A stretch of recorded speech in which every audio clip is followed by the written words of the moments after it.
I'm Sylvia Syracuse. I'm the Director of Marketing and Events for BroadbandBreakfast.com, and I'd like to invite you to the April 2012 Social Networking, the End of Media, and the Future of Privacy Broadband Breakfast Club event. The sponsors of the Broadband Breakfast Club are Comcast, ICF International, US Telecom, Google, NCTA, and TIA. Please give a hand to the sponsors of the Broadband Breakfast Club.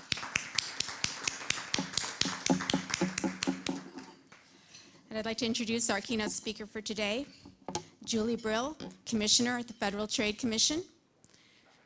Julie Brill was sworn in as a Commissioner of the Federal Trade Commission on April 6, 2010, to a term that expires on September 25, 2016.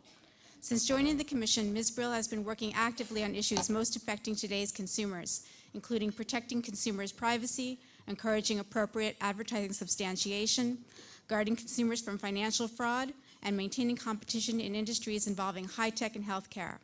Commissioner Brill is an advocate of protecting consumers' privacy, especially with new online and mobile technologies, and supports the creation and implementation of mechanisms to give consumers better information and control over the collection and use of their personal online information. Please join me in welcoming Commissioner Brill.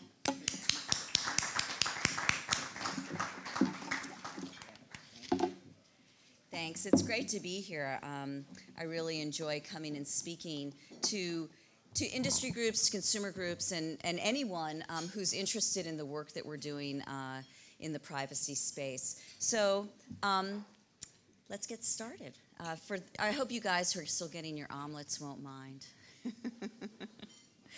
So we're a nation that loves to share. Before our children can walk or talk, we teach them to share. We believe in the therapeutic and spiritual value of sharing with doctors, support groups, congregations, and friends. So it's no wonder that we have flocked to social media, a platform built on sharing, to share everything from our birth dates to films of our child's birth. For many, and for better or worse, no thought is untweeted, no detail is left off of LinkedIn, no picture is not posted, no business is not broadcast. Facebook captured this ethos in its corporate mission statement, which begins, giving people the power to share. And social media has certainly transformed the media industry. Gone are the days when nothing was news until Walter Cronkite reassuringly told us, and that's the way it is. Now we often get our news updates from social media through our friends who send us links to the articles they found most interesting that day. Newsmakers employ social media to get their messages out, from the White House official Twitter account to protesters in the Arab Spring tweeting when they were arrested, to celebrities announcing pregnancies on Twitter. And relatively obscure social media users break the most significant stories through their posts, like the resident of Abbottabad, it's a hard one, Abbottabad, who reported the unusual sight of helicopters hovering over Osama bin Laden's compound at the start of last year's raid.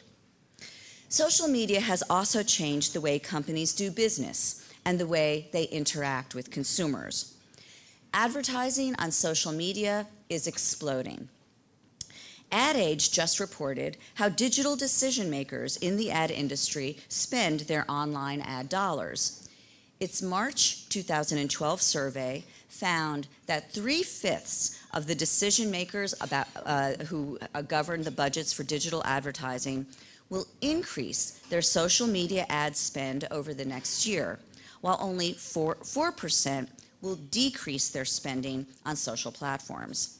On average, according to the survey, social media advertising will make up about 27% of digital budgets over the next 12 years, compared with 22% in the previous 12 months. Did I say 12 years? I'm sorry. 27% over the next 12 months compared to 22% over the previous 12 months, basically a growth of 5%. Apparently, though, coming at the expense of other platforms such as ad exchanges and networks. But we really didn't need a survey to tell us that advertising on social media is growing. We see it ourselves every night when we log in to see what our friends and our families are doing. I just wish I personally didn't receive so many ads that were offering to help me get rid of my wrinkles. So for those of you out there who can stop that, please do. So as advertisers keep the social media space thriving, Americans can continue to engage in one of their favorite pastimes, sharing, across more borders, cultures, and people than anyone could have imagined even 10 years ago. So then what is all the fuss about privacy in this space? Aren't users voluntarily jumping into the social media stream, choosing to reveal their information, clamoring to share more and more? I'll tell you who can answer that question. Any parent who has watched in horror as her child grabs a toy from a sobbing playmate, claiming, but he wasn't sharing. Taking is not sharing. Sharing can't be forced. Many privacy problems online arise when companies forget that basic principle of the playroom. To its credit, Facebook recognized that it forgot that principle. As Mark Zuckerberg said after we announced the FTC's preliminary approval of a consent decree with Facebook, we made a bunch of mistakes. Our case against Facebook alleged a number of deceptive or unfair practices in violation of Section 5 of the Federal Trade Commission Act. These included the 2009 changes made by Facebook so that information users had designated private became public. We also addressed disclosures that we believed were inaccurate and misleading regarding how much information about users apps operating on the site can access. And we called Facebook out for promises we believed it made but did not keep. It told users it wouldn't share information with advertisers, and then it did. And it agreed to take down photos and videos of users who had deleted their accounts, and then it did not.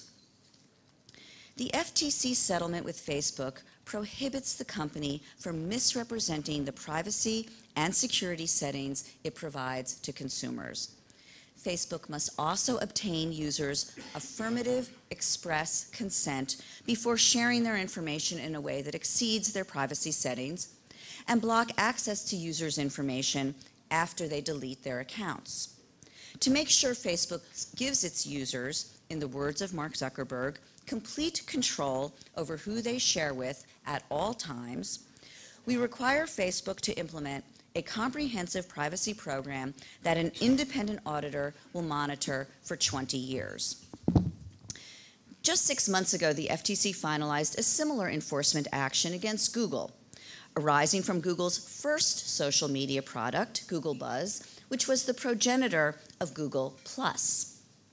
We believed that Google did not give Gmail users good ways to stay out of or leave Buzz in violation of Google's privacy policies. We also believed that users who joined or found themselves trapped in the Buzz network had a hard time locating or understanding controls that would allow them to limit the personal information that they shared. And we charged that Google did not adequately disclose to users the identity of individuals who users most frequently emailed that could be made public by default. Facebook and Google provide platforms for those who choose to share personal information, but they cannot make that choice for their users. Taking is not sharing. To complete the FTC's social media enforcement trifecta, in 2010, we reached a settlement with Twitter over security lapses that enabled hackers to gain administrative control of Twitter, of the social media space. These hackers sent phony tweets, including one that appeared to be from the account of then President-elect Barack Obama, offering his followers a chance to win $500 in free gasoline. The FTC's experience with Facebook, Google, and Twitter, as well as the many other cases we've brought involving new platforms like mobile apps, children's online services, and data brokers, led us to realize it was time to update our approach to protecting consumers' privacy. we had to take account of the vast changes in technology, the myriad new ways that consumers' information is collected and used, and the need to better communicate these practices to consumers. 3 weeks ago, the Commission issued its report that set forth a new privacy framework. Our report is the culmination of a 14-month process that included extensive input from industry, academics, consumer groups, technologists, and regulators, both here and abroad. The final framework is intended to articulate best practices for companies that collect and use consumer data, including social media companies and, of course, many other types of companies as well. These best practices, bless you, can be useful to companies as they operationalize privacy and data security practices within their businesses. The report also includes the Commission's call on Congress to consider enacting baseline privacy legislation, which will provide businesses with certainty and clear rules of the road and will enable industry to act decisively as it continues to innovate. There are 3 main components to our final framework in our privacy report. First, we call for companies to build privacy and security protections into new products. Privacy and security simply cannot be an afterthought. Companies should consider privacy and data security at the outset as they develop new products and services. This concept is often referred to as privacy by design. Second, we call for simplified choice for businesses and consumers. Consumers should be given clear and simple choices and should have the ability to make decisions about their information at a relevant time and in a relevant context. Third, we call for greater transparency. Companies should provide more information about how they collect and use the personal information about their consumers. As one way to simplify choice, we called on industry to develop a do not track mechanism. And industry has made considerable progress here by developing browser tools and icon and cookie-based mechanisms, by promising to make these mechanisms interoperable, and by working on some technical implementing standards through the W3C. Do Not Track has the potential to provide consumers with simple and clear information about online data collection and use practices, and it has the potential to allow consumers to make choices in connection with those practices. Now, I know that many in industry are worried that providing consumers with choices like Do Not Track will lead large numbers of consumers to opt out of tracking, which could effectively end the concern is that it could effectively end the ability of platforms and websites to fund free services to consumers through targeted advertising. But the actual experience with providing consumers choices really doesn't bear this out. Google, for one, offers its users the ability to refine the types of ads they see through its ad preferences dashboard. And it also offers its users the ability to opt out of tracking altogether. Consumers seem to appreciate knowing how Google has sized up their interests, and they overwhelmingly exercise more granular choices to adjust the ads they will see rather than to opt out. I hope and believe that we will see a more user-friendly Do Not Track system in place by the end of this year, and that industry participants will come to see that it improves the user experience by engendering greater consumer trust. Working with the various stakeholders who are developing an easy-to-use, persistent, and effective Do Not Track system is one of the 5 main action items that we at the Commission have laid out for the next year as we implement the recommendations in our report. The second main action item involves the mobile space. The Commission is calling on companies providing mobile services to work toward improved privacy protections, including the development of short, meaningful disclosures. An important component of this initiative is the FTC's new project to update its business guidance about online advertising disclosures and mobile disclosures. As part of this project, staff will host a workshop at the end of May that will address, among other issues, how to make mobile privacy disclosures short, effective, and accessible to consumers on small screens. The Commission hopes that the workshop will spur further industry self-regulation in this area.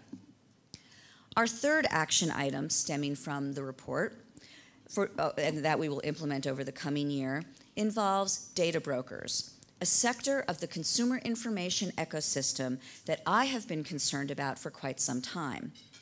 Data brokers are largely invisible to consumers.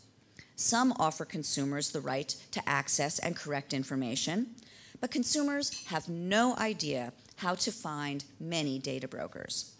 To address these problems, the Commission supports targeted legislation that would provide consumers with access to information about them held by a data broker. To further increase transparency, the Commission calls on data brokers that compile data for marketing purposes to explore creating a centralized website where data brokers could, first, identify themselves to consumers and describe how they collect and use consumer data, and second, detail the access rights and other choices they provide with respect to the consumer data that they maintain. The fourth action item that we have set out for ourselves relates to large platform providers, such as internet service providers, operating systems, browsers, and social media that have the capability to comprehensively track consumers' online activities. The Commission recognizes the heightened privacy concerns in connection with such tracking. We recognize that comprehensive tracking can occur through different technologies. To further explore privacy and other issues related to the potential comprehensive tracking that could be employed by ISPs, operating systems, social media, and mobile browsers, and others, the FTC will host a public workshop in the second half of 2012 to explore these issues. Finally, the FTC will participate in the Department of Commerce's project to facilitate the development of sector-specific codes of conduct as articulated in the administration's white paper on privacy. The administration's white paper also recognizes the important role that the FTC will play in enforcing any codes of conduct that come out of the multi-stakeholder process. As you can see, we have a very full privacy enforcement and policy agenda ahead of us, much more than we can tweet about in 140 characters. But still we try. We too are using social media to get out our message. Following the release of our privacy report, we hosted Facebook and Twitter live chats to take questions from the public. We're even tweeting about my talk here with you this morning. And now, though it's the old-fashioned way of sharing, I'm more than happy to take your questions. Thanks very much.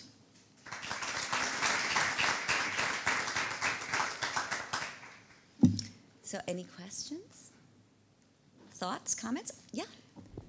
Hi, Lynn Stanton, TR Daily. What is your sense on whether industry and the FTC are on the same page when it comes to what exactly do not tracking means? Suppose, do not collect versus do not target. Sure. Is this on? Yeah, okay. Thank you. I think that there are a lot of issues that that are being worked out, need to be worked out and are being worked out. That is one of them, which is how much collection will be part of the choice that consumers are given through Do Not Track. As some of you may know, in our preliminary report, we asked for comments on what we called commonly accepted practices. And what we had proposed was that the choices that are given to consumers through Do Not Track or through other simplified choice mechanisms would exempt out what are known as commonly accepted practices. That notion of commonly accepted practices, we set out 5 examples including things like fraud prevention, ad optimization, a few other things, legal requirements, things like that. We got a lot of comments on the commonly accepted practices and the limitations, allowing collection and use for those purposes. Some people thought that they were too broad, some people thought they were too narrow, and we kind of agreed with everybody. They were, in certain contexts, both too broad and too narrow. Another big issue relates to first party versus third party. That's also part of the commonly accepted practices notion. So we shifted in the final report from this notion of commonly accepted practices to a notion that focused on the context of the transaction. We made it an objective test, we hope, by calling it, rather than consumers' expectations, we're calling it the context of the transaction. And it's intentionally designed to not be a fixed list like commonly accepted practices, because what we want to do is we want to allow room for innovation, room for growth, both in terms of what industry can do and also room for growth and innovation around notions about what is appropriate for collection. Because we don't know what will be happening next year or the year after or 5 years from now. So I attended a portion of the industry standard setting meeting, the W3C meeting that was here last week, and this very issue about collection was one of the issues that was being discussed. I personally think, and there are other people I think who were there as well, who are here this morning, and I'd be interested in hearing your thoughts too. I personally think, to finally get to your question, I just wanted to lay the groundwork for those people who aren't as familiar with the issue. I think that there is slow but sure progress being made here. I think that there are members of industry who recognize that they need to address this issue and are trying very hard to address it. For instance, the Digital Advertising Alliance, which is the entity that has created the ICON-based opt-out system, do not track system, they have principles dealing with collection limitation. They're perhaps more narrow than others would want, but they are principles dealing with collection limitation, and I am very eager to see them implement that, because I know they will, and it's part of their promise. So I think there's consensus around the notion that there needs to be some kind of collection limitation. I think the harder question is, what are the contours of that going to look like? Again, I'd love to hear if you all disagree. I don't think there are people who are saying, no, we absolutely won't do any collection limitation. I think it's more, where to draw those boundaries. And again, I think there is slow but sure progress being made on that issue. But look, this is one of the tough questions, and the reason why it's slow and we want to allow, everybody to have a voice in that process is because it's incredibly important. But I do think we'll get there on that issue as well.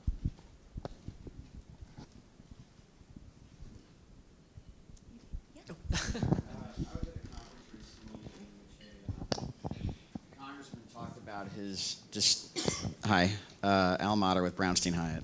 I was at a conference recently at which a congressman talked about his disdain for employers when interviewing prospective applicants, asking for their passwords for various social media sites, and his efforts to try to prohibit that via legislation. Hasn't been successful yet, but what is your view of that approach? Does it require legislation? Is legislation appropriate? And just in general, your perspective. That's a great question. I think this is a very tough issue, and I think Facebook has tried to address the issue head on.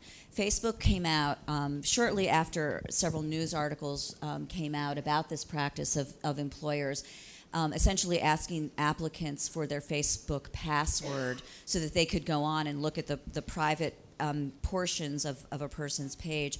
Facebook came out and wrote several blogs saying that this practice violates their terms of service, and that they think that that users should be the ones who are in control of their page, and that it would be, according to Facebook, inappropriate for employers to be engaged in this practice. I believe also that a couple of state legislatures are looking at this issue. If I'm remembering correctly, I think I just read an article that the Maryland legislature passed. I'm seeing nods in the audience, so I'm getting reassurance that I'm right. The Maryland legislature just passed a bill, and I would imagine that there will be more state legislatures to follow. It's a troubling issue to me. Do I think legislation is the appropriate way to go here? You know, my concern in this space is that I'm not sure that we have laws currently on the books at the federal level that would address this issue. So, you know, maybe employers will get the message, you know, as the states start to look at the issue, and maybe this activity will tamp down. But think about someone who's looking for a job, even in this environment, as the economy is starting to pick up and jobs are growing, it's still tough for people. And if they're faced with a prospective employer who says, look, you know, I need to look at this, and that's the only way I'm going to hire you, that employee or prospective employee is in a really hard place at that point. So I would really love to see employers just stop the practice. I just don't know if we have laws in place to deal with it. I do know, I did attend a session a couple of weeks ago where a member of the National Labor Relations Board participated, and apparently they are thinking hard about this issue as well.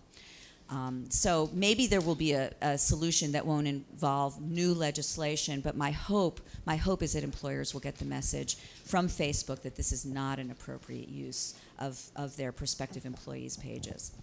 Thanks. Tony Rum from Politico.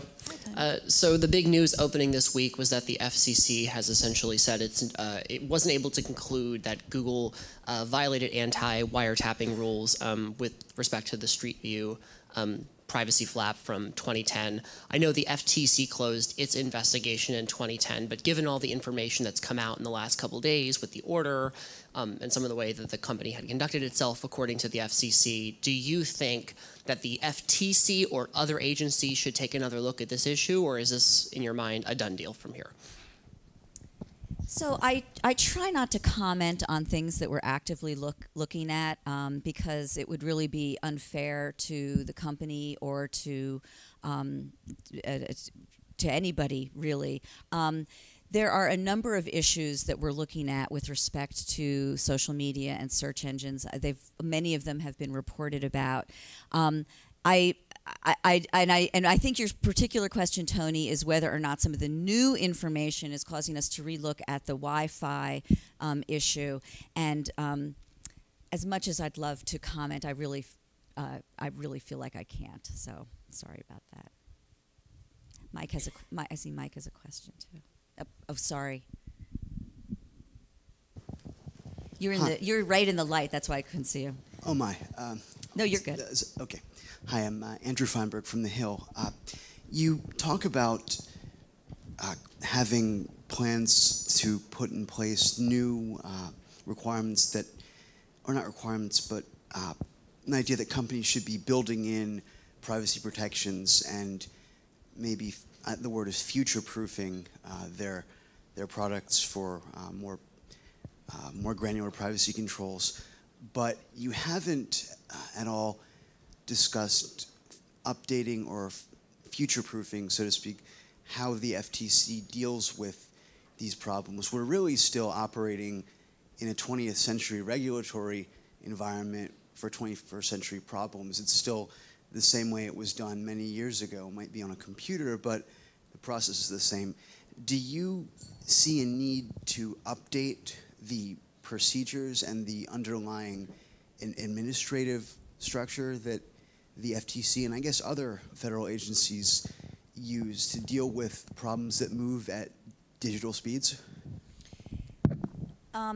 So that's a really interesting question, and there are a couple of different things I could say, but so just quickly, I do see the need for baseline privacy legislation. So I do think that that will help us deal with some of these issues. For instance, right now, there is no requirement that a company has a privacy policy. There just isn't. So companies could, if they wanted to, just go online and not describe how they use information. And I think that would be one of the ways in which the new legislation will help us kind of deal with certain more modern issues. But going to your point about privacy by design, which is, I think, one of the things you were talking about, we are not saying in our report that companies that fail to use privacy by design will be immediately subject to FTC enforcement actions. Is that not your question? No, what I want to know is you're still using, and I guess all federal agencies are still using procedures that were developed many, many years ago, and right now problems move at digital speeds, and so what I'm asking is, how do we move faster to deal with these problems? Right now, companies can just sort of wait the process out. Well, that's an interesting question, and I certainly heard. And by the way, I apologize for not focusing on your particular question. I certainly have heard, and I feel the frustration of people who've said, look, the actions that we took against, for instance, Google and Facebook moved at 18th or 19th century speed, and the companies are moving at 21st or 22nd century speed. And I understand that frustration, but we do have a constitution that allows for notice and due process and all of that. And frankly, I think that the companies that we look at, both those who do wind up with enforcement actions against them and those that don't, frankly, once they're involved in the process, I think they appreciate the thoughtfulness and the carefulness with which we engage in our enforcement actions. So I certainly understand how from the outside it can seem slow and frustrating in terms of our enforcement mechanisms, but I think that one of the chief reasons why it's slow is because we give companies every opportunity to let us know what they were doing and why, and then we have to take an independent look at that, and that can take time. And I understand the frustration, but I'm not certain that, unless I hear a proposal that would, give companies that opportunity to really tell us what's going on, to have the due process that they deserve, and also speed up the process. Unless I hear a proposal that would make both of those things happen, I'm not really feeling like we need to change the process at this point in time. But I do understand the frustration. Sure. From Mike, of course, anytime. Thank you. Thanks, Commissioner. Mike Zanis from the Interactive Advertising Bureau. I have a question on the data broker provision in the privacy report. I know that's one of the newer ideas coming out of the Commission. Sure. And Chris Olson on one of the recent W3C calls had sort of described it as entities that don't have a consumer-facing presence, i.e. publishers, which primarily are IAB members, but we obviously also represent advertising networks. There are hundreds of those. In a day and age where virtually every major marketer, ad agency, network is collecting information, often for marketing purposes, often not for operational purposes, I'm trying to figure out who fits into the definition of data broker, because I don't think the report actually has a definition. So I'm curious, in your mind, kind of where the Commission is going in that area. Sure, I think that's a great question. Thank you for asking that. I'm glad we took one more. Because I've heard this from a number of industry players. It's the concern is that, gee, they never thought of themselves as a data broker, but maybe they are in fact a data broker. And I think what we really want to do is hear from industry, from all members of industry that are engaged in this kind of data collection, to hear about their practices. Right now, there's a lot that we don't know about, frankly, and there's much more that consumers don't know about. So look, I do not want to right now tell you where the line should be drawn, because I don't think I personally know enough, and I'm really not sure that the Commission as a whole knows enough. But we do know that there are a lot of companies out there that recognize they are data brokers. And they also offer consumers some choices about the data that they're collecting. Sometimes it's to opt in or opt out of being listed, and sometimes it's the ability to correct the information. So let's deal with the low-hanging fruit first, okay? Those folks who actually recognize that they are data brokers. Let's get them to engage in more transparent activities, to have some kind of website or portal where they inform consumers who they are. There's one place where consumers can go to find them, and then consumers can find out about what kind of access and collection rights that that entity offers. Then I think we can start to talk about the drawing the lines, where the gray areas are and who's on which side of the line. But I really feel like we can start with this issue now to deal with it, and people can start informing us more about their practices so we can intelligently really answer your question about where that line should be drawn. But I don't think that we need to do that before we start engaging in some action, because there's clearly a large number of entities out there that recognize who they are, that they are data brokers, and that want to give consumers information. We're just saying they need to do it in a more transparent way. So thank you very much. I really appreciated talking to you all. Thank you.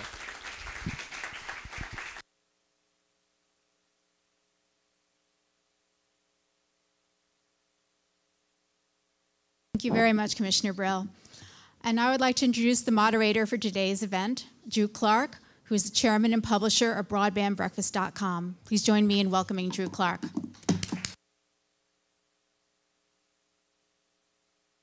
Thank you very much. Let's go ahead and invite our panel to come on up here and join me.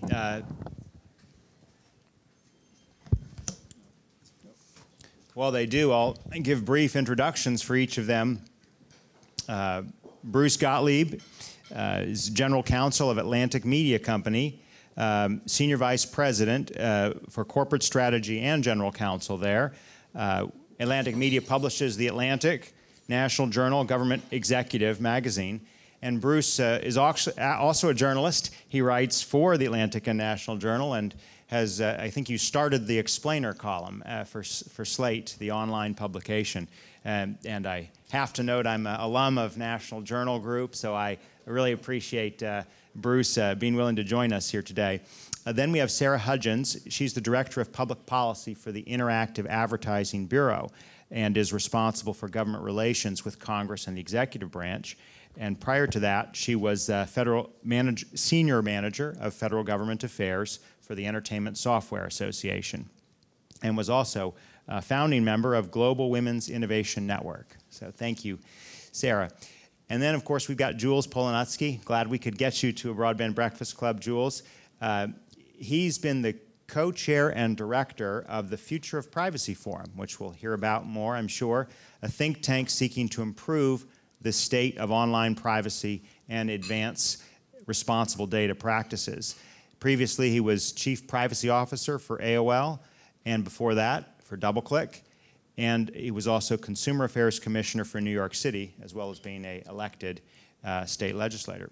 I'm going to go ahead and join the group right here. We'll have a little bit more informal discussion today. I really appreciate the kind of the foundation that was laid for our discussion by Commissioner Brill, talking about privacy and the impact it's having in the online space. We've got a very provocative discussion that brings together a lot of strands: social networking, media, the end of media, we said, and the future of privacy. I'd actually love to turn to Bruce Gottlieb to just kick us off on some of the ways that you see media changing in the years that you've been associated with both the media and telecommunications. Great.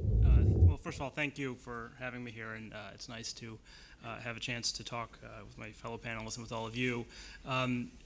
I think most of you know the enormous impact that broadband and digital communications have had on the media business. It's largely, been told, I think, as a story of real challenge and the erosion of traditional media business models. And I'm certainly not here to say today that any of that is untrue. That is in many ways, an overwhelming narrative, and the questions about the future of media, I think not quite the end of media yet, but the future of media and the efforts to develop a new digital-based business model continue and are every bit as challenging as they've been reported. I would like to add a few data points to that discussion, some of which are positive, and they've been quite positive for our company. And that is the relationship between social media and particular types of content. So we are in a position that a number of online publishers are in. For us, social media has actually been a powerful tool to increase our traffic and to actually build a new economic foundation.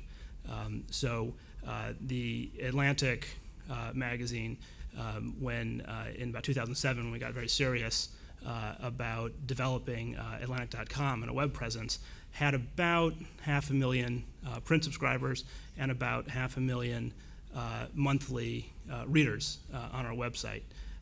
Today, that number is 10 times or more what it was then.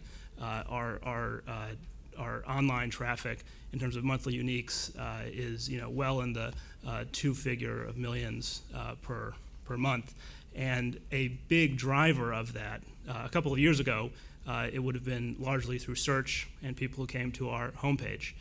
Today, an enormous driver of that traffic is social.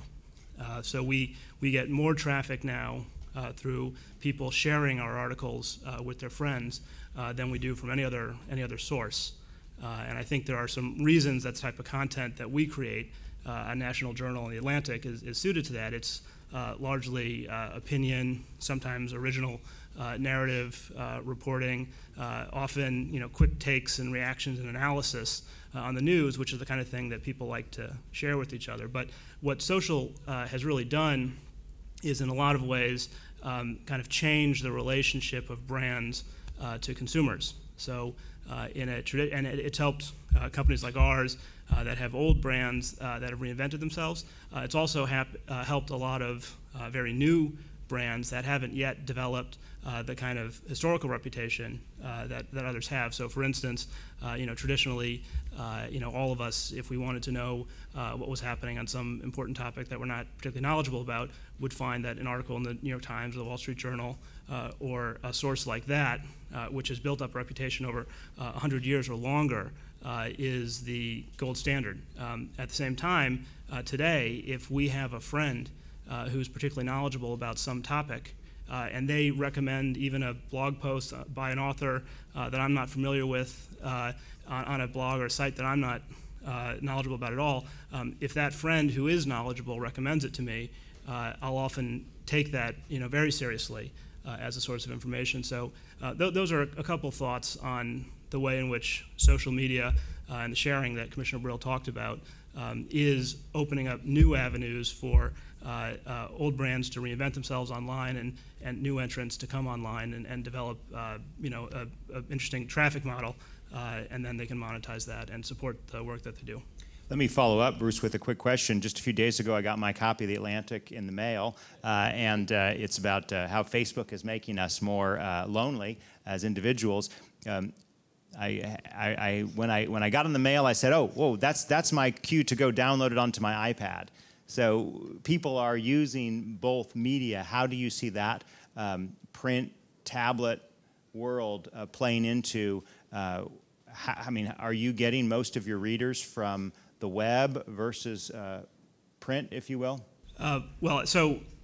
One fact is that at this point, less than 1% of all paid magazine subscriptions are on the iPad. And it's actually sort of an interesting quiz to ask people in the media industry or in advertising bureaus, what do you think that percentage is? I had dinner with somebody last night who's gone around and done this. He's actually a very senior person in publishing, and he says he routinely gets answers of about 15% to 20%. So I think what that reflects is there's enormous optimism in publishing that the iPad will actually represent, and tablets will represent, a return to the traditional publishing model of much higher ad rates and customers willing to pay for content, and what The Economist, which is one of the major proponents of this, calls the lean back reading experience, longer narratives, etc., and that the moment that we still, as the 1% figure reflects, that we live in today, where most people interact with publications like ours on the web through a browser, what would be a sort of a temporary point. I don't know which it will be, but I do think that there's a real possibility that the tablet will reinvent the publishing business. Yeah. Can Well, I ask first a question? I see. please go ahead. I figure it's safe because Mike Zanis is distracted. Is behavioral advertising being good or bad for publishers? There are publishers who say that I would be getting premium revenue for my exclusive content, and I might be the only one with data about that subscriber, but behavioral ads let a user go elsewhere and be targeted off of my site on hamsterdance.com with data brought from the data broker. Others argue, well, no, this is the only way to monetize all that free content. So as a premium publisher, what's your take? Good, bad, better, getting worse, getting better? Well, there's different forces cutting in both ways. So it's actually, I think, less the Hamster Dance than it is the main digital site. So there are $32 billion in online display ad revenue. That didn't exist 5 years ago. It's been completely created by the digital revolution. That is where the $20 billion that has gone out of traditional print newspaper advertising has gone to. Magazines have been flat and declining, but some of that $32 billion came out of that. Of that $32 billion, 68% goes to 5 companies. That's Yahoo, Google, Facebook, Microsoft through the MSN, and there's one other I forget. Something there? It may, yes. In any event, so that means that 68% of the pie, that's the new pie that our industry needs to eat from, is going to those 5 players. That is a threat to our business model, and a significant one. At the same time, the positive side of the story that I do want to emphasize is that digital does allow smaller brands with a smaller investment to grow to really significantly large audiences. So while it is true that the traditional publishers have been had tremendous trouble over the last few years, there are digital success stories. There are smaller blogs turned into real news operations. The Huffington Post won a Pulitzer yesterday. And they have been able to support the work they do because with that relatively small investment, they can reach millions of readers. And I think a lot of mainstream, more traditional publishers will start realizing those benefits as well when you start looking at brands and consumers both are demanding cross-channel delivery. We're not talking about stationary or static experiences with just a desktop or a mobile device or a tablet or the TV. They expect that multi-channel delivery at this point. And that's something publishers are going to have to utilize and be able to take advantage of. And that's another revenue of market, particularly with social media as one element of that. Let's come right into the advertising issue, Sarah. And Jules, thank you for bringing us back to that, because that is, of course, one of the key, if not the key, revenue streams for the media business. Could you just talk a little bit from a big picture perspective over the last 10 or so years, Sarah? How has the interactive advertising business changed as there's a kind of a long-term movement or trend, if not an actual fact, of search to social as a means of discovering content? Well, and I'm glad you say discovering, because that's really the key, right? It's not that any one element of the ecosystem is winning out right now. Organic search still drives a lot of viewers to content like the Atlantic Media companies. I think social media is sort of that new next approach. Just as search was disruptive for publishers, social media will be disruptive for publishers. But the one constant in that is that it's still just a new front page. Okay, and in this instance, one really great advantage for publishers that they could take advantage of is the engagement factor, right? Media isn't dead. We're just talking about a new relationship. Content is still king. It's just that engagement is the new queen. And so what we're looking at now is where publishers are able to take that social media and really use it to drive people to their websites, to their content. And what they're able to do, in fact, is use their content as advertising for their brand instead of relying on their brand.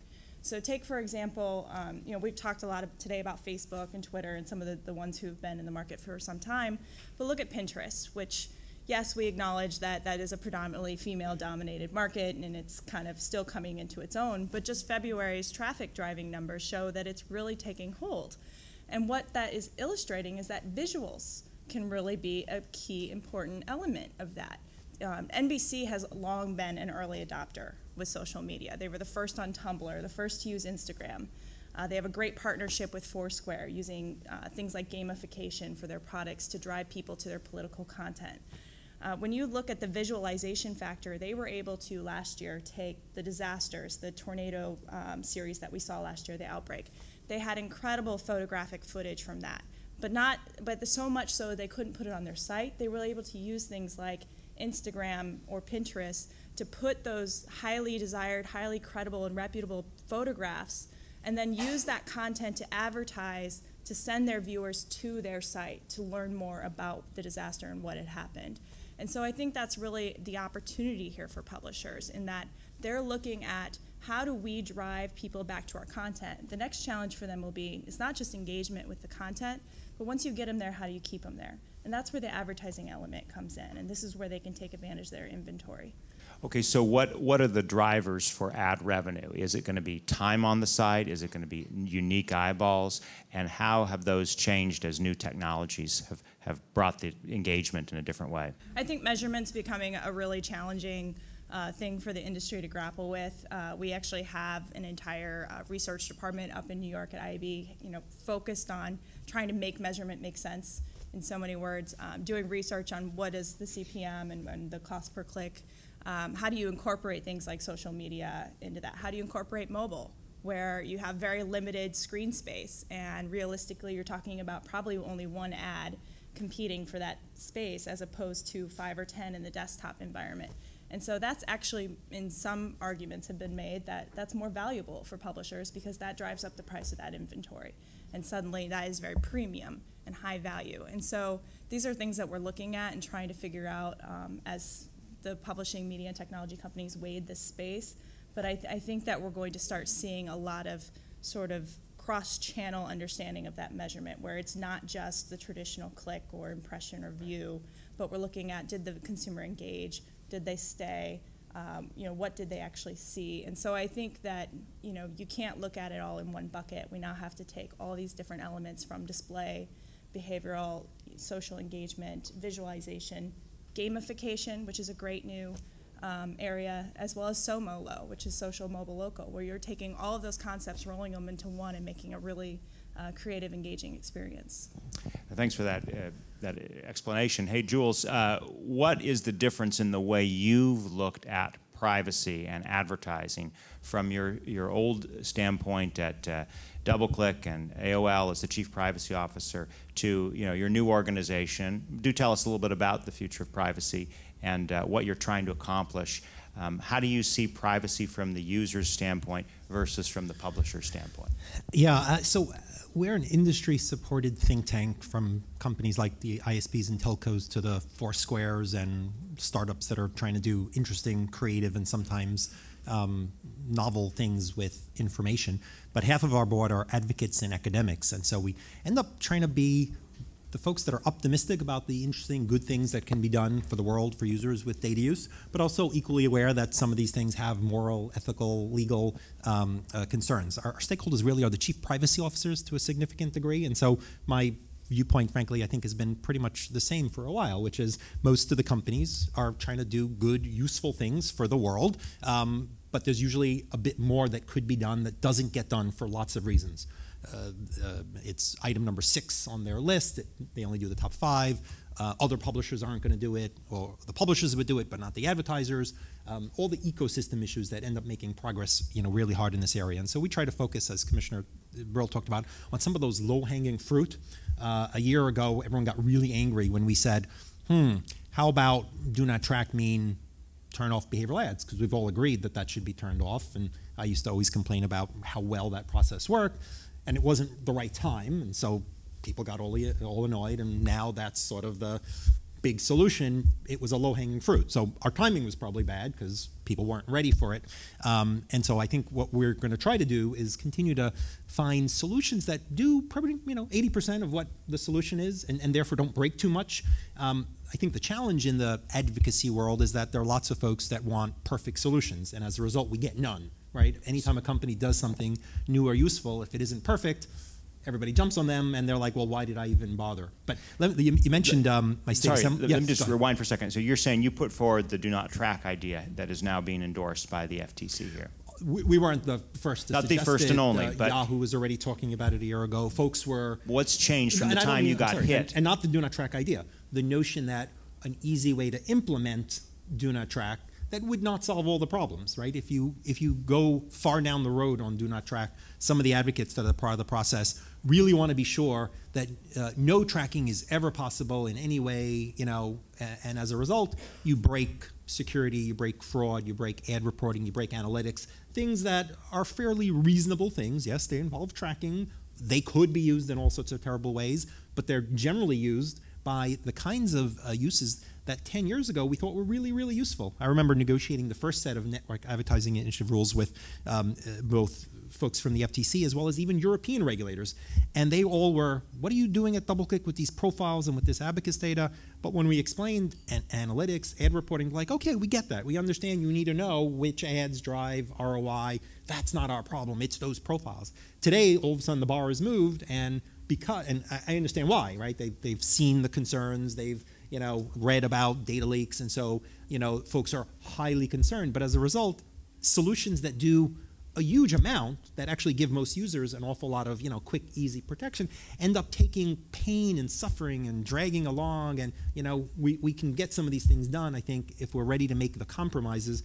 There are not a lot of compromises, and I understand why folks on either side sometimes don't want to compromise. But let me touch for a second on something else, because when you mentioned my state assembly days, I was reminded when I was a state legislator, my big competitor was a councilman named Anthony Weiner. We were both former Schumer staffers, and we both figured we'd run for his seat when he ran for the Senate. And I was very briefly a candidate and ended up not. But Anthony and I have sort of been friends, rivals, competitors for a very long time, and I followed his career. And when everyone focused on obviously his Twitter problems, the interesting thing to me was not people do stupid things, and sex makes people even stupider. But what was interesting to me was how did it happen, right? Because he was tweeting, and he accidentally, publicly tweeted something that was intended to be privately tweeted.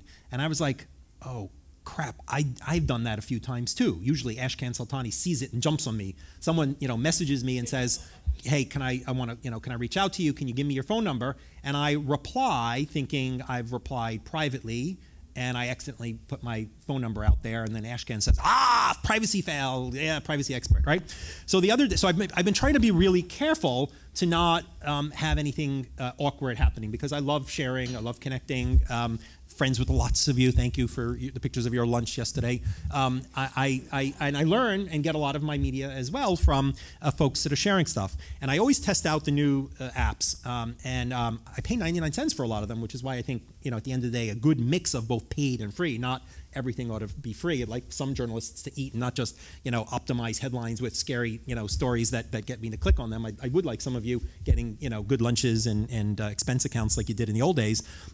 So I pay for some of these apps, and I was using Pixable the other day, right? Because the most fun thing about Facebook, the reason they bought Instagram for $1 billion, is that you share pictures, right? Pictures I never would have seen. You couldn't force me to look at your vacation pictures, but you put them on Facebook, all of a sudden I'm flipping through your vacation pictures.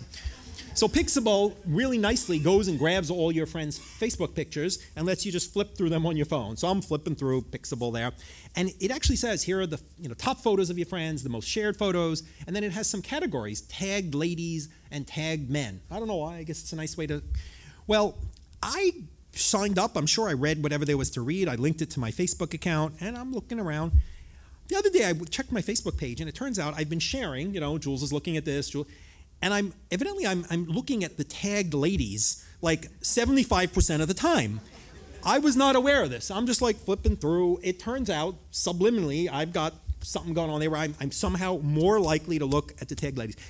but I've accidentally shared this over and over on my account. Jules was looking at Tag Ladies. And so this is not exactly an Anthony Weiner moment, but I was embarrassed. And I'm supposed to be a bit of an expert. I spend time, I look and I think. And so I think as we recognize that folks are, indulging, we need to really be careful to design it for, not just for dummies, but for, smart, careless folks who are, inadvertently overexposing, getting that balance right so that we can. I love Washington Post social reader. I like knowing. Just about to ask I about like knowing social what reading. Tim Sparapani's reading. I mean, he's reading interesting stuff, and I find his stories interesting. But I think we need to make it easy enough.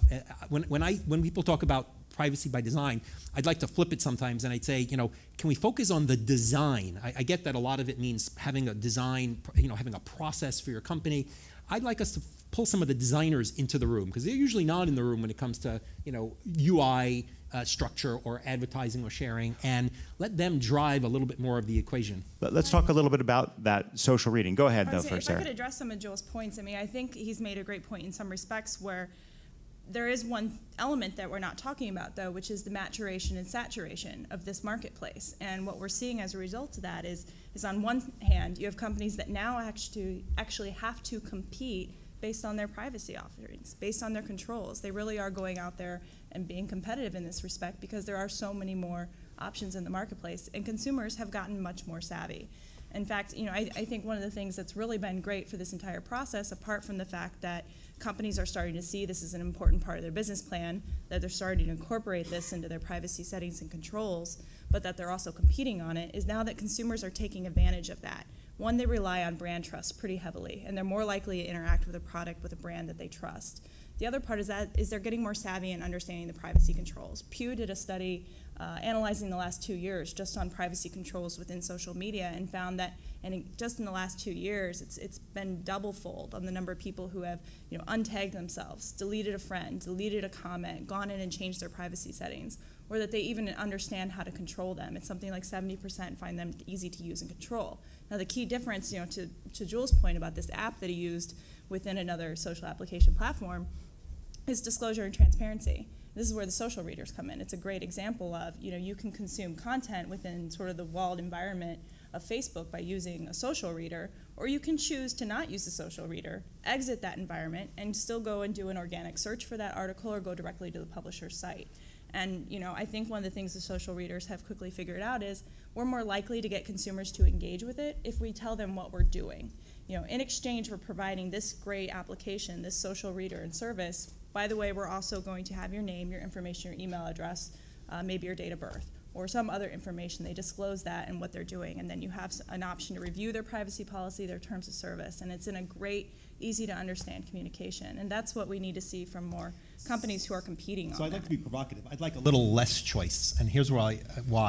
I think it's really hard to, every time you're downloading an app, make these analytical decisions, and I also think people will choose wrong. I'll give you an example. Has anyone's browser here ever crashed? Yes, right? And you get this little pop-up from IE or from Firefox. So let's take Firefox for an example, because they're fuzzy, open source, not-for-profit. You get that little message, right? And it says, can we have some non-personal diagnostic stuff to improve your browsing experience, no privacy issue, right? What have you done? You've said no, right? Why? This is good for everyone, good for the browser, good for the future of this browser working well. It's not going to do anything for you right this second. And I ask people why, and they say, I don't know, maybe it'll slow me down. What slow down? It's like a tiny bite of data. But I don't know, you asked me, I'll say no. So I'd like us to do a little bit more to decide what are the right sorts of things, right? Stop debating whether analytics should be given a choice. We think it's useful for sites to understand how many users and some basic information about pathing. So why am I going to ask you? You'll say no just for the hell of it, just because I asked you and I gave you some control. I think we need to do a little bit more to recognize that there are things that are going to happen by default. If they're okay, let them be on. Maybe we can put a switch somewhere where the people who really want to do something about it. But stopping and asking and deciding, let's take the apps that were being beat up over address book sharing, right? So the same app, let's take Path for instance, right? The same app was taking your address book, the same thing on both platforms. Chrome laid that out, because that's the way Chrome works, in a list of things that most people probably didn't necessarily read. And Apple doesn't make you lay it out, but I'm sure you might have found it in their privacy policy. And what was Path going to do with it? It was going to help you connect with your other 50 friends, right? That's their whole novel thing. You can only have 50 friends. So Let me come. Where is this going? Isn't this just a kind of a, there's a big three on privacy and they're going to set the rules here? You're basically arguing for less choice and people not being able to distinguish? I'm arguing for choice about the things that really matter to most people. Lots and lots of choice on every micro issue. When people don't have a good basis to make the decision, we need to debate what do we think societally is fair. I think forcing people to choose, I don't know, is it okay to say yes or no to the browser? Take the damn crash information because you need it to make browsers work better. We want browsers to work better. Smart meters. People are getting smart meters. We want smart meters because they'll let you manage your power a bit better. The utility will know when your power is out. They'll give people critical information. The state by state folks are saying, you know what, there isn't a privacy issue, there isn't a health issue, but let's give people the ability to opt out of it. Why? We've just decided that this is a good thing. If it was switched, Who's going to make this choice, Jules? policymakers, self-regulatory folks, the folks who have to, I think, do some of the hard work to decide what the norms are in society, and then let's give choices when it really matters. Have you ever used the BlackBerry and downloaded apps? You get, can I have this? Can I have this? Can I have this? I'm like, I don't know. Why are you asking me? Don't you need that? And people say no, and it turns out it's something that the app needed, and now it's too late to go back. Let's simplify choice and ask when it matters, because too much choice is as confusing as no choice. Let's open this up for questions. While you're thinking of your questions, I want to ask Bruce, how does the privacy world impact a news organization? How do you see it as a threat or a competitive advantage that it can be used by Atlantic Media? It actually impacts us only indirectly. So every publisher now is in every channel. We're creating apps, we're on the browser, we're on mobile, we have dozens of different advertising technologies on each of our sites. I will sort of offer the perspective of a medium-sized company, which is that there is an enormous amount of information and choice that we have to deal with. This is actually perhaps a question for Jules. I mean, when you were talking about the number of different applications and choices that you have to make, my reaction is that what I would like to do is kind of make a set of choices once and have those transposed into each of the technologies I'm using, because I would be more than happy to spend half an hour today or any day thinking about the kinds of issues that you raised. I just don't want to think about them 14 times a day every time I download something. So from the perspective of a company that is forced to get in so many different channels of technology, I think developing common languages, letting consumers make basic choices, and then having that flow through the different technologies automatically would be a much, much better solution. Wasn't there a moment where this was part of the browser and there were privacy battles between the various browsers out there, Jules? And you know what broke it? Too many choices. If P3P had said, how about turn behavioral ads on or off, or, don't share my personal information, like 2 or 3, key things, it probably would have worked. We need instead, a Republican Party and a Democratic Party for privacy, right? Yes. 2 or 3 choices. I do think that this is where the ICON has been a successful program. When you're talking, just using this as an example for the behavioral advertising, you're not confronted with that choice every time you navigate to a new page. You have the option, right? You see the icon, you know this activity is happening. You can go to the icon, see an overlay that gives you 3 quick bullet points, sentences easy to understand what's happening, and then give you the choice to then go and choose which companies you'd like to engage with. So I think that is an example of trying to make that a reasonable and meaningful choice. Do we have questions from our audience, of our experts? One question I have that I'd love to hear your perspectives on is the speech that Commissioner Brill just made, in which she laid out the reasons for privacy protections via legislation. let's focus for a moment on the data aggregators piece that she spoke about. Who is this referring to? Is this just our big social networks? She referred to internet service providers, operating systems, browsers, and social media. But who, in effect, is going to fall under this category? No, I think she wasn't talking about those folks as the data brokers. Or that was sort of the question of, you know, who are the folks that have a broad scope of information about users, and should they be treated any differently, right? Initially this was deep packet inspection, right? And then they said, well, you know what, there are other companies that have a wide swath of data about you. Who are they? Is it your browser that might have everything you do? Is it your ISP? Is it a social network? Is it maybe Apple, which might have my phone and my iAds and everything in between? I think on the data broker question, you know, clearly there's an audience here that is relevant, right? There are big companies like Acxiom and Experian that have data, provide choices, and I guess the question is, can I go to one place and see how to opt out of all of those? Today I have to go to lots of different locations, right?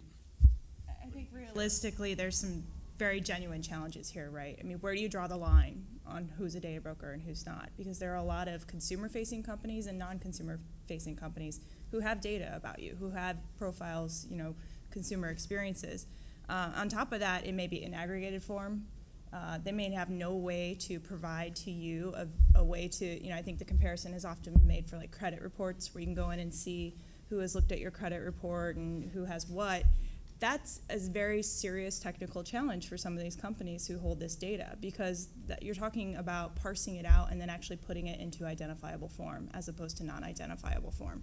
So you have that issue. I would be very concerned about how you define a data broker, because you really do have the potential to sweep in a lot of companies for a practice that is perhaps not the most meaningful part of their business and doesn't make up, you know, the majority of what they do. Is privacy legislation a good or a bad idea? I think that realistically looking at this, let's see what industry can do on the self-regulatory side. We've really come a long way with that progress, and we have, you know, the recent White House endorsement along with the FTC and Department of Commerce. We're working on addressing some of the new challenges that are out there, like mobile, for example, because there are some unique differences there. I think before we're quick to legislate on something, we should see what industry can do and accomplish in terms of giving consumers that choice in an effective way. Jules, who are the best privacy practicing companies and who are the worst? Who are the best? Well, the best are also the worst, right? I mean, every one of you were talking about, you know, consumers choosing between different companies. So we've spent the last 3 months looking at the tech titans, the Amazon, Google, Apple, Microsoft, Facebook, right? Because on the day that Google changed its privacy policy and everybody went crazy that they were going to use your data across all their services, Apple announced its earnings results and became the most valuable company in the world for very successfully tying together iPhone, iAds, iOS, anything else. And I said, wow, everyone's going crazy there. I know they're doing that there, but what is Microsoft doing? What is Facebook doing? How can I actually go ahead and learn by looking at their privacy policies, assuming I was an interesting consumer and I wanted to know who should I do my business with, because it's search, it's commerce, it's phone, right? Everyone has 15 or 20 major services now. Google's going to announce G Drive, this. So who is sharing and who is not? And it's taken us months, and we've kind of got this giant document now. Who takes my search but then uses it in mobile? Who takes my stuff from my email and uses it here? It's this monster-sized document, and now I'm asking the companies to review it because, you know, half of it may not even be right because I read it in their privacy policy, but they once sent a letter to Congress saying they don't actually do that, or there's an FAQ that qualifies that, or technically, if I understand, Android doesn't always talk back to Google. What? Right? And this is what I do full time, and I couldn't compare. So, you know, some of the companies that really work hard, build profile managers, let me edit it and so forth, are doing really great stuff. But at the same time, on the other side of the equation, they're sometimes some of the biggest challengers. So, I think that also the whole issue of competing on privacy isn't a matter of consumers going through and reading, you know, 10-page legalese privacy policies and saying, interesting, that company only collects XYZ and this one collects XYZ and A, so I'm going to go with them. I don't think it's that particularly nuanced. I think consumers are incredibly savvy, but I also think they rely on brand trust, right? I mean, we talk about sometimes like the fourth branch of government in the media. Well, I think the most effective regulator in the marketplace is the media, because what happens when a company has a change to their privacy policy or suffers a breach? Well, usually what you see is consumer outcry and media reporting, and 24 hours they correct it, because they rely on their brand trust in order to maintain that consumer relationship. Well, Commissioner Brill noted that the FTC had done investigations and agreements with Facebook, with Google, and with Twitter. Mm-hmm. And I wonder if our panel has any opinions on whether it's those actions or the marketplace that has led to greater awareness of the issue of privacy controls by social networks. I think it's a symbiotic relationship, to be honest. I think there is a role for the government. I think Section 5 has been appropriately used in many cases, and that is their tool. And I think that that is the tool that the FTC should continue to have. I think that the other part of that is the FTC is able to start looking at a company when the media breaks the news on it, right? They're immediately investigating it, or maybe they knew out ahead. So I think all of those pieces work together to really provide sort of that symbiotic relationship of enforcement and trust that belongs there. I think it can get really complicated, though, if we just want to rely on consumers and brand. Let's take the example of what happened when Facebook rolled out the news feed, right? They had 10 million users. 1 million joined the group saying, "We hate this. This is stalking. This is, this is horrible." Everyone jumped on them. The users hated it, and then the users loved it, right? Because you went to your page and you saw all this stuff about all your friends instead of going to your page, seeing your face, and then visiting your friends' pages to see what was going on there. It was addictive. It's now been this incredible viral thing that defines what social media is. But our initial reaction was, I hate it, until we ended up liking it. So when I was at AOL, we inadvertently put a lot of search data on the web somehow, right? A research guy thought it was de-identified. It wasn't.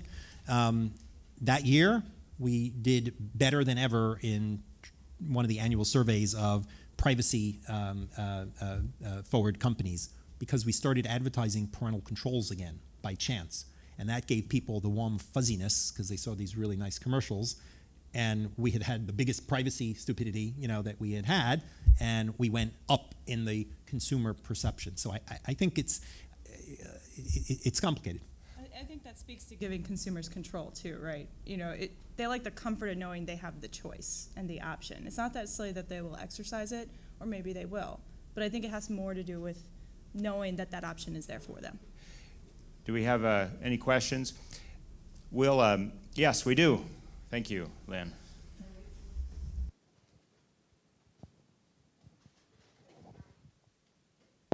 Lynn Stanton, TR Daily. I'm just a little confused about the discussion of who's a data broker, because every time I hear people talking about this, it's though the word broker doesn't exist in that phrase. People talk about people who collect data are concerned they'll be considered a data broker. But doesn't a data broker have to sell the data to be a data broker? Well, I'll just try to touch on that, I guess. When you're talking about data collection, there isn't a company or a brand in this country or marketplace who doesn't have data on its consumers or trying to understand their consumer base. When you get into the business of trying to figure out how to maximize that data and how to make it work for you, working across different properties and companies, that starts getting a little more into a gray area, right? And so if Microsoft, wants to provide a service vis-a-vis Xbox 360 for an EA Madden product, well, are they now a data broker because they're sharing data with a company that's not a known affiliate or property under them? So I think it's a very gray and sketchy area when you try to decide, well, if it's just the sale of data, then that means you're a data broker. Or if you collect data, you're a data broker. Again, it's too many shades of gray to really say, this is precisely what a data broker is, and if we start trying to define it, we're going to really capture a lot of companies. What do you think are the most likely provisions of legislation to take hold, Sarah? Is that one likely to be included? I think that is a very challenging one to be included. There are some who would argue, well, we saw it, a couple of years ago in some other bills.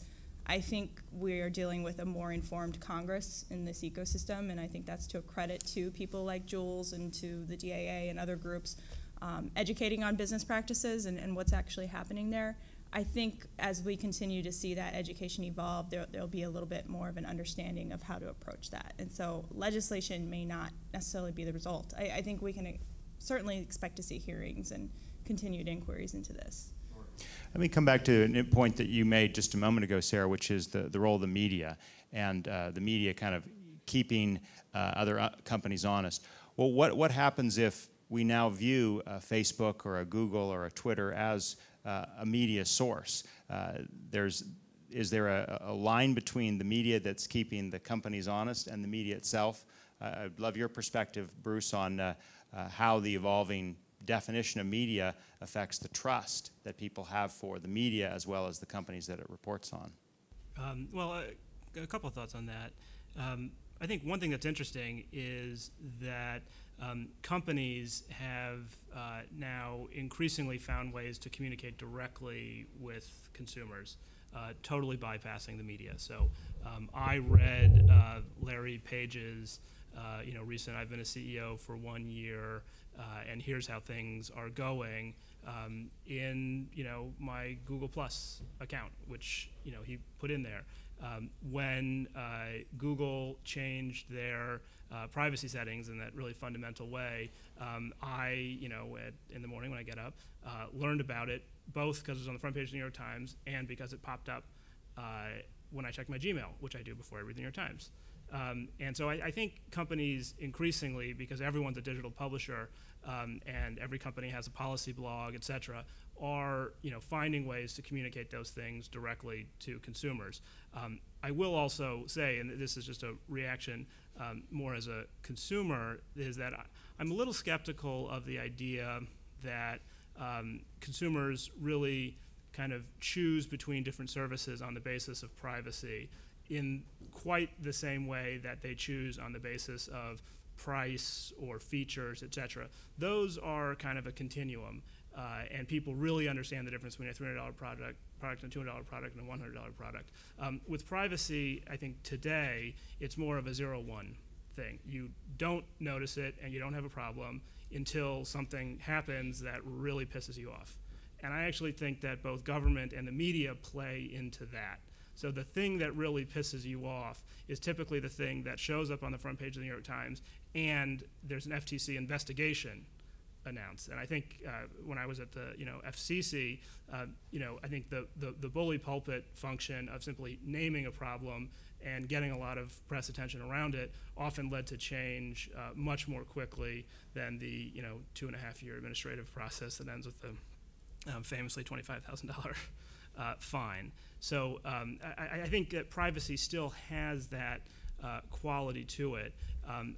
As a consumer, I would love to live in a world of the sort that Jules says we don't live in today, but that we one day might, where there is a much kind of clearer measure of privacy associated with a product that a non-expert can understand. I suppose at some level I would like to take privacy into account in making my consumer decisions, although today I just don't. Right. Well, those are wonderful thoughts on which to end our Breakfast Club today. Before we conclude and thank our panelists, want to remind you of our next Breakfast Club on Tuesday, May 15th. We're going to have a special discussion about getting individuals online who are older, and we really look forward to that event. We want to, again, thank our sponsors, Comcast, National Cable and Telecommunications Association, U.S. Telecom, ICF International, Google, and the Telecommunications Industry Association. Please join me in thanking our panelists and each of you for making it and contributing to this discussion. Thank you.